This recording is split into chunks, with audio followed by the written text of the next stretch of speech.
Betsabe, Stephen, thank you guys so much for being on stage here today. This should be really, really fun. So, Betsabe, why don't you kick us off, introduce yourself, and then we'll get going here. Hi, everyone. I'm super excited to be here. I'm Betsabe, CFO of Hedera, as I mentioned.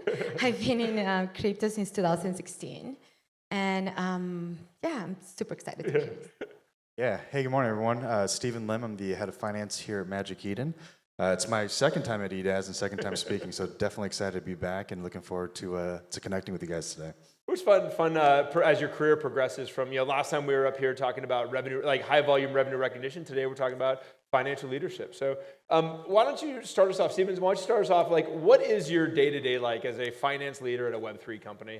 Yeah, no, that's a great question. I mean, it's safe to say, I'm sure you guys can all relate, that every day is very different. The types of challenges we face as financial leaders, especially in the Web3 space. I'd say the biggest thing right now is just monitoring our overall just kind of treasury balance, kind of looking at what our exposure is from a crypto side as well as the fiat to kind of pay our day-to-day expenses. But there's a lot of focus in just making sure that we have sort of the right balance between the crypto we have on hand versus the cash that we need on hand to operate our expenses. Yeah, and Betsabe, so Stephen sort of preempted this a little bit, but like, how do you actually stay? Because we obviously at Bitwave think deeply about digital asset accounting, but how do you actually stay on top of both your fiat accounting as well as digital asset accounting? Balance that, keep track of them both at the same time.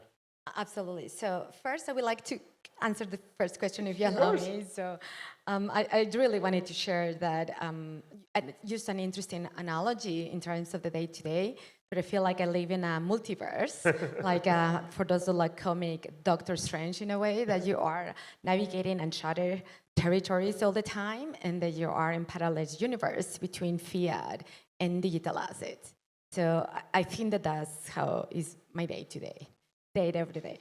In terms of how do we keep up to date, it really is because of everyone here in the audience, all the service providers that help us. There is not one person, not one CFO or controller that knows it all, and it's so much information from one of the worlds in the multiverse of fiat, constantly constantly understanding the traditional CFO roles and traditional changes on fiat as well as on digital assets. So we would not do it without many of you on the audience, with all of them helping us to keep update, including Bitwave. I learned so much from Bitwave every day.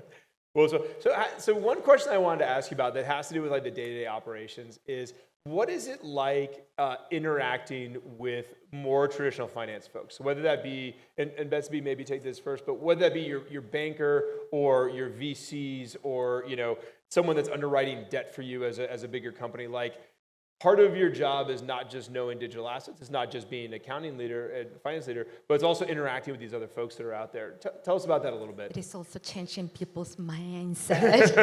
It's using magic.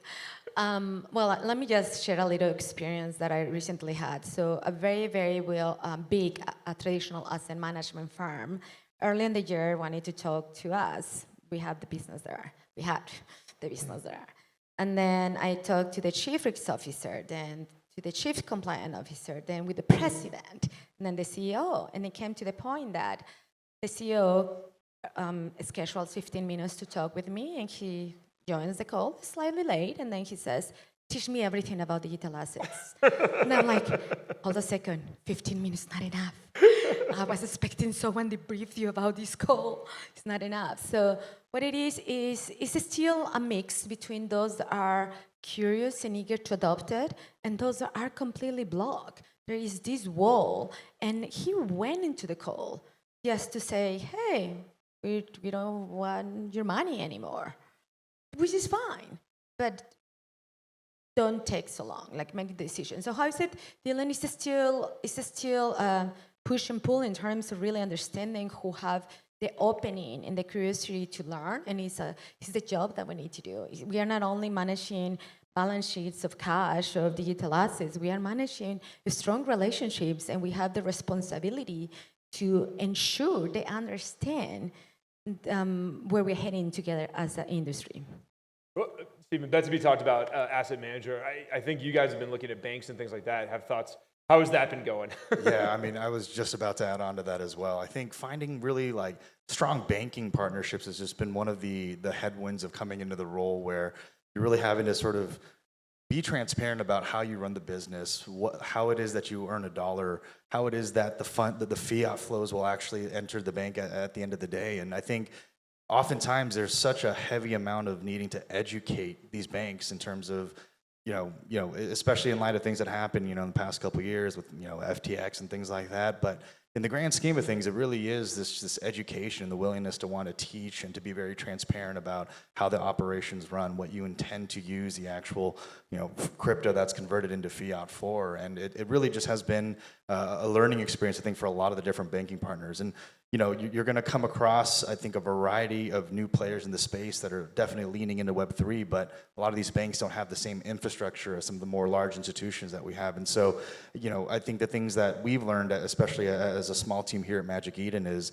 it's so important to have a diverse portfolio of banking partners, right? I mean, I don't know if by a show of hands, anyone impacted by the SVB instance. Yeah, I mean, I think a lot of us learned when you have such a large concentration of your cash in one bank, if that fails, all of a sudden we're working over the weekends. We're on calls, I vividly remember I was actually I was at Universal Studios with my kids, and I get this Zoom call from the CEO of OpenSea at the time saying, "Hey, I need you to wire $100 million right now." I was like, "Excuse me?"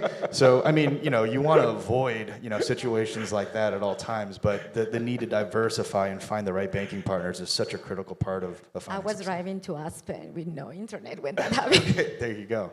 Man, that's a good phishing scam right there. If I've ever seen one. Well, that's yeah. And I know even at Bitwave, like we have at least we work with 3 different banks now because after that we were with FRB and we thought we were all like good and clear of things, then magically not good and clear of things on the other side of it. So okay, I want to talk a little bit about like what are some of the expectations and demands put on you as a finance leader. Both just in general. So what's the rest of the organization asking you to do? What are they looking for? But then also that might be different, like from a Web 2 CFO to now Web 3 CFO. What are you being asked to do that's maybe different than before? So, Betsabe, you want to kick us off? For those that know Hedera, for those that do not know Hedera, just a little bit very quick is. We are a network, and we have a council membership, and primarily Fortune 500 companies are members of the council. So one of the big expectations that the council has on my office, on the CFO, and everyone that reports to me, is to really be able to operate as we were a public trading company. Yeah. In a very uncharted territory. When things are still very much sometimes on Excel stills. Yeah. And it is this constant shift of mindset and very rapid change from you need to have this mindset of an enterprise grade public with controls, as Gary was talking about, all the controls that we need to consider. But then at the same time, we're still a startup. So you need to be incredibly agile, incredibly forward-looking, and be able to predict the future. I mean, it's a lot. And you constantly need to be back and forth. So we need to be able to have both the enterprise mindset, but entrepreneurial and forward-looking mindset. And that manifests into how do we communicate? How do we report the frequency? How do we report to the council versus how do you report to board members or to the network or to the public? What is the speed at which we adopt innovation? And what is the speed at which we communicate changes in the network? There's always this balance, but it's really a huge expectation of rapid answer and rapid adoption of technology. Yeah, it's radical transparency is this theme in crypto in general. Yes. And this idea of like going public without going public is obviously nerve-wracking. It's not easy. Like yes. Yeah. And at the same time, to be a thought leader, you are expected to be a thought leader. So, but we don't know it all. We're still learning a lot. Steven, how about you, buddy? Yeah, I think as I just kind of think about some of the challenges that we face, there really is. I love this analogy of the push and pull, and I think as a finance leader, it really is your job to help steer, the leadership's perspective in terms of how we're actually deploying the capital. But especially with smaller teams, I think, you have such an opportunity to really empower everyone to take on like an owner's mentality, right? And I imagine that for a lot of folks that are, operating in a smaller scale teams, right? You may have a stake of equity of some sort. And in that sense, you really kind of can charge people to say, hey, use the finances of the business as if it were your own. Now, granted, I can't really determine how everyone might use their finances, especially when you're working with a lot of young, engineers in their 20s that would much rather just, throw all their money away, trying to buy Lambos and really nice watches. But I think it's meme coins, man. Yeah, Love the meme coins. I was actually expecting a little slide on meme coins. We talked about, we just couldn't do it. Like I'm so, because this is like the second wave of meme coins. That's all. You guys get meme coins. Everyone gets it. Whatever. All right. But yeah, I mean, but point being, in a lot of ways, I think, especially as businesses scale and the operations begin to really kind of ramp up, it really is the finance leader's job to, in some ways, be the grown-up in the room, sort of, help people arrive at the right answer without necessarily being the one to say, hey, this is what we need to do. So, standing to your comment, I think is the glue that really keeps everything together more than ever. Yeah. And Steve, one thing that you were talking about that when we were prepping was that actually you're actually going to the next level and you're trying to push. I mean, a CFO at a Web3 company has a disproportionate impact on profitability and revenue. I mean, every CFO has that impact, but a Web3 company, the nature of these businesses is that they are so finance-centric. They are so dependent on, FP&A and the way that prices are moving to be profitable. What are some of the initiatives that you as the finance leader are actually trying to push out to the engineering team or push out to other parts of the organization? Yeah, I mean, I think a big part is just along the lines of just having reporting that's just readily available for folks to make decisions.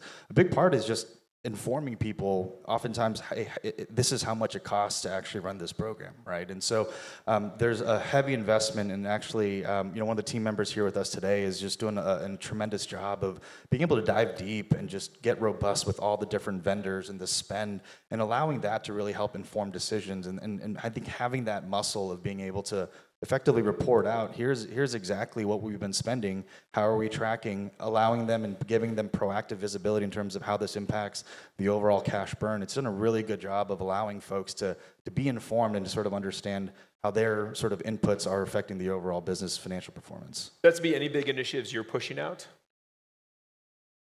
I agree that it's a lot about communicating exactly how they're spending. This is all of us growing up as Web3 businesses, as startups, as Yeah. telling people to pay attention to spending. Yeah, but the item that I like to always include is what is the ROI? Most people don't think about the ROI. We have, at Hedera, we have amazing public policy programs. And it's like, where is the ROI? Like constantly, we ensure that everyone knows their spend. And a lot of the initiatives that we are focusing is exactly into how can we be better at pricing, be better at spending, be better at quantifying the ROI. Because at the end, as being a public ledger, we have a huge community that we have to respond to. Yeah. So how we actually do that by enabling data decision making inside the organization. There's such good call outs because at the end of the day, both Magic Eden and Hedera grew from very small companies to very large companies very quickly. And traditionally, you'd have a lot of muscle building that goes between there, where you're hiring FP&A folks and stuff like that. But both of you actually run pretty small finance teams, realistically speaking, that have huge expectations. So normally you'd have you'd have business analysts that are doing ROI decisions, but you might not actually have that at an organization. Let's take it there and actually talk about how do you think about scaling? As we kick us off, how do you think about scaling your finance org? I do have a very small team, a small and mighty team we do have. But one of the things that I do first when I joined Hedera, my first hire was a data scientist. A data scientist with a focus on automation. And I couldn't really understand the job as quickly and adopted. I mean, I've been 2 years already. I feel like I've been there 10 years. I'm an oldie now. Without that. And my most recent hire has been a business automation person, 100% in focusing on how do you automate, or a lot of the classification accounting with Python. Mm-hmm. And one of the requirements that I have right now with everyone in my small team is that everyone knows how to code Python or R or another language, so we can start cranking a lot of data. But that's very unique at Hedera because we have millions of data points as Billions. Bitwave. Billions and Billions. billions. We couldn't do it without Bitwave helping us. We have so many data points, and that we really need that ability of someone that can use advanced technology and go back to traditional financial methods and actually be able to communicate with or network and reporting in both ways. Very technical as well as very layman terms and traditional. So our future is still remaining lean, streamline operations, and heavily invest on technology. Yeah. So now I found myself, and I have several screens. On one side I have ChatGPT 4, and then I have my Google Drive documents and Gemini AI open. So constantly comparing, or how can actually summarize report, create reports, do everything, and leverage an AI. And I was very surprised. Last week we were doing a project, and I asked Lori, who just joined company, to do automation, and I asked, can you just put this project together? And I was expecting it's gonna take like 3 days. And she came an hour later, here it is. Like, what? I just do AI. Wow. That's the power of AI. It can accelerate. And I love the answer. I mean, at the end of the day, like, accountants are becoming data scientists. Like, I don't know if that's a welcome news to folks in the room or not, but if you're doing cryptocurrency accounting, you are working with large amounts of data. I mean, that's Magic Eden, that's Hedera. Hedera's doing 50 billion transactions a year. Magic Eden's doing like, hundreds of millions of transactions a year. If you don't have the basic skills to work with data, I mean, it's a totally different ballgame these days. Stephen, how do you think about building a world-class finance team? Because that's what you got to do in these companies. Yeah, I mean, I think that the talent pool, honestly, is really small in this space. And especially when you're thinking about scaling a fast-paced, just a high-velocity team, there's a lot of risk that comes with, still today, Web3. And I'm sure that a lot of operators and leaders face this when you're trying to look for candidates that are probably more Web 2 native, and it almost at times feels like it's a sales pitch trying to be like, come join us, right? Blockchain's safe. It's don't worry about what happened to FTX. In a group of folks that are already a little conservative to begin with. Exactly, right? Exactly. Yeah, especially finance and accounts. No, it's all good over here. Right, exactly. But you're gonna have fun. You're gonna have so much fun. Yeah, but meme coins, right? But yeah, I would really say that you want to find individuals who are motivated, who are self-starters, who are really, what I like to call folks who can punch above their weight class. Because often, like, the truth of the matter is we just don't have perhaps like the same resources or the same amount of, support to hire the full scale, senior manager, senior staff. And you're really looking for sort of leads that can understand the scope of what the function demands and what the business needs, and be able to find really creative ways in order to go and address these issues. Yeah. I can't think of more than like 2 or 3 of our hundreds of customers that have what I would consider a properly scaled finance org for their size company, for the revenue they're doing, the amount on the balance sheet, things like that. It is pretty incredible. Betsabe, you actually had a really interesting answer to that question though, which came down to skills so where you're hiring from. You had mentioned companies that do a lot of lending and had lending books. Yeah. I think that there's a lot of similarities in some industries, and it's really understanding how do you, like in my case, I'm also an educator and a mentor and a coach for my entire team, and some other people in the network. And part of identifying how you can help them to use their prior experiences to apply to digital assets. A lot of the things that we see is deferred revenue. Like that concept is something that we use it all the time in lending. It's lending, and the journal entries for that specific entry, recognition of deferred revenue and deferred gain and so on, is something that someone from lending is very easy. It's simple. But some other people that haven't been in a lending environment, or other more complex environment, it is a little bit scary sometimes. But I really think that everyone can learn it. It's just having the openness and the desire. Yeah.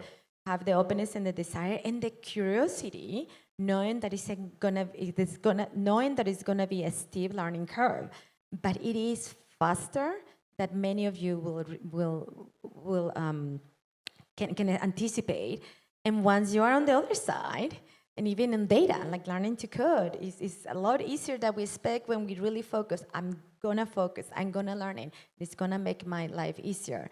It is a lot easier. Yeah, lending's, it's stuck out to me because it's such a great example where they tend to use subledgers, which is not like, that's not every person in the world knows what a subledger is. So lending, they use subledgers. It's high volume. No one's as high volume as crypto, but it's still, compared to like traditional kind of accounting, it's high volume. And they're used to kind of like doing weird valuation stuff is the other part about lending that's a good. So, go and raid the lending companies for accountants that are out there. So we got a couple minutes left here.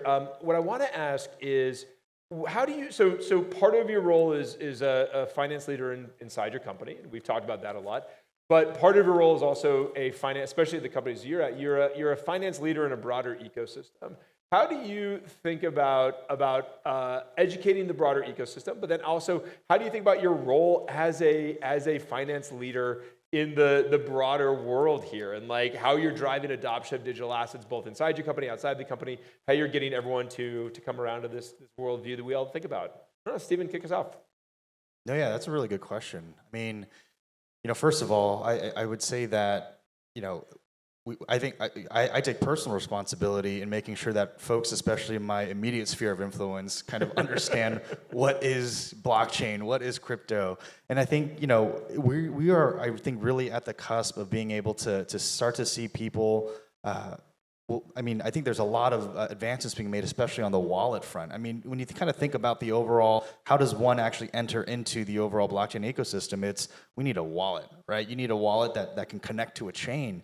And if you guys think about the process of where we were, not even too long ago, you have a 12-word seed phrase that if you lose and if you get one word wrong, you can never, get your funds back again. Like it's just been really amazing to see the ways in which we've been able to progress. And I just think there's just a lot of personal responsibility that as finance leaders we need to have to start educating folks where really we're gonna see this technology being adopted before our very eyes, and people, like you alluded to, they won't even know that they're actually transacting on the chain. And so I think we're at a really exciting time. We're still super early, and overall very bullish in terms of what the future has in store for us. Betsabe, take us home. I think, as I mentioned before, we have to be a coach, a guide, thought leader, but also a follower.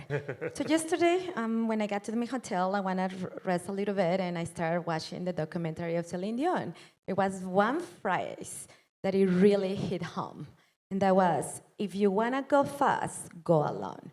If you want to go far, go together. So it's really, how do you bring your team together in everything you do and the learning? And as a CFO, not only, I don't have all the answers, frankly, I don't. Most of the time, I don't. So how do I learn from others? And I also learn to follow. Wonderful. Well, Stephen, Betsabe, thank you guys so much for being on stage here. Absolutely amazing to hear from you, learn from you. This was a great session. Wonderful, wonderful time. Thank you very much. Thanks.